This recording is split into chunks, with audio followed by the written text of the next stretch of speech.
Doctor B Ashok IAS തദ്ദേശ ഭരണ പരിഷ്കരണ കമ്മീഷനായി നിയമിച്ചതിൽ സംസ്ഥാന സർക്കാരിന് തിരിച്ചടി. നിയമനം കേന്ദ്ര അഡ്മിനിസ്ട്രേറ്റീവ് ട്രൈബ്യൂണൽ റദ്ദാക്കി. നിയമനവേളയിൽ മാനദണ്ഡങ്ങൾ പാലിച്ചില്ലെന്ന് കേന്ദ്ര അഡ്മിനിസ്ട്രേറ്റീവ് ട്രൈബ്യൂണൽ വിലയിരുത്തി. വിഷ്ണു, ഇത് നേരത്തെ തന്നെ ചോദ്യം ചെയ്യപ്പെട്ടതാണ്. അന്ന് ചില ചോദ്യങ്ങൾ അഡ്മിനിസ്ട്രേറ്റീവ് ട്രൈബ്യൂണൽ ചോദിച്ചതുമാണ് സർക്കാരിനോട്. ഇപ്പോൾ പൂർണ്ണമായും അശോക് ഉയർത്തിയ വാദങ്ങൾ ശരി എന്നതാണോ ട്രൈബ്യൂണൽ കണ്ടെത്തിയത്? അനുജ, ഈ നിയമനവുമായി ബന്ധപ്പെട്ട് കൃത്യമായ മാനദണ്ഡങ്ങൾ പാലിച്ചിട്ടില്ല എന്നാണ് കേന്ദ്ര അഡ്മിനിസ്ട്രേറ്റീവ് ട്രൈബ്യൂണലിന്റെ ഈ വിധി പ്രസ്താവത്തിൽ പറയുന്നത്. കൃഷി വകുപ്പ് പ്രിൻസിപ്പൽ ഡയറക്ടർ, കൃഷി വകുപ്പിന്റെ മേലധികാരിയായിരിക്കുന്ന ഘട്ടത്തിലാണ് അദ്ദേഹത്തെ അവിടെ നിന്ന് തദ്ദേശ സ്വയംഭരണ പരിഷ്കാര കമ്മീഷനായി നിയമിച്ചത്. ഇതാണ് ബി അശോക് ചോദ്യം ചെയ്തത്. കഴിഞ്ഞ ജനുവരിയിൽ തന്നെ അദ്ദേഹത്തിന്റെ ഹർജി ചോദ്യം ചെയ്ത ഘട്ടത്തിൽ തന്നെ നിയമന ഉത്തരവിന് താൽക്കാലിക സ്റ്റേ അനുവദിച്ചിരുന്നു. ഒപ്പം സർക്കാരിനോട് വിശദീകരണവും നൽകി.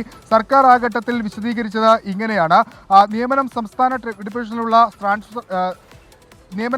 ഡെപ്യൂട്ടേഷനിൽ തന്നെയുള്ള ട്രാൻസ്ഫർ എന്നാണ് സർക്കാർ വിശദീകരിച്ചത്. സിവിൽ സർവീസ് കേഡറിനുള്ളിൽ തന്നെ നടത്തിയ നിയമനം, മന്ത്രിസഭയെടുത്ത കൂട്ടായ തീരുമാനം തുടങ്ങിയ കാര്യങ്ങളാണ് സർക്കാർ മറുപടിയായി നൽകിയത്. പക്ഷേ ബി അശോക് കുമാർ വ്യക്തമാക്കി പറഞ്ഞത് തൻ്റെ സമ്മതം ഈ കേഡറിന് പുറത്തുള്ള ഒരു ഡിപ്പാർട്ട്മെന്റിലേക്ക് മാറ്റുന്ന ഘട്ടത്തിൽ ഉദ്യോഗസ്ഥരെ സമ്മതം ചോദിക്കുക എന്നുള്ളൊരു നടപടിക്രമമാണ്.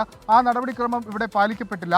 ആ ഒരു പശ്ചാത്തലത്തിൽ ഇത് റദ്ദ് ചെയ്യണം എന്നായിരുന്നു അദ്ദേഹത്തിന്റെ ആവശ്യം. നിലവിൽ കേന്ദ്ര അഡ്മിനിസ്ട്രേറ്റീവ് ട്രിബ്യൂണൽ അത് അംഗീകരിച്ചിരിക്കുകയാണ്.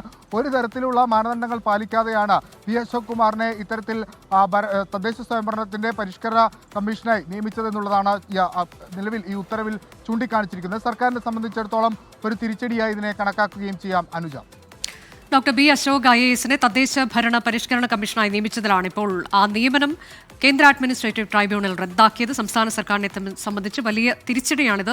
കേഡറിന് പുറത്തുള്ള ഒരു നിയമനം നടക്കുമ്പോൾ അതിൽ ഉദ്യോഗസ്ഥന്റെ സമ്മതം ചോദിച്ചില്ല എന്നതുൾപ്പെടെ ചൂണ്ടിക്കാട്ടിയാണ് ഡോക്ടർ അശോക് ഒരു ഹർജി നൽകിയത്.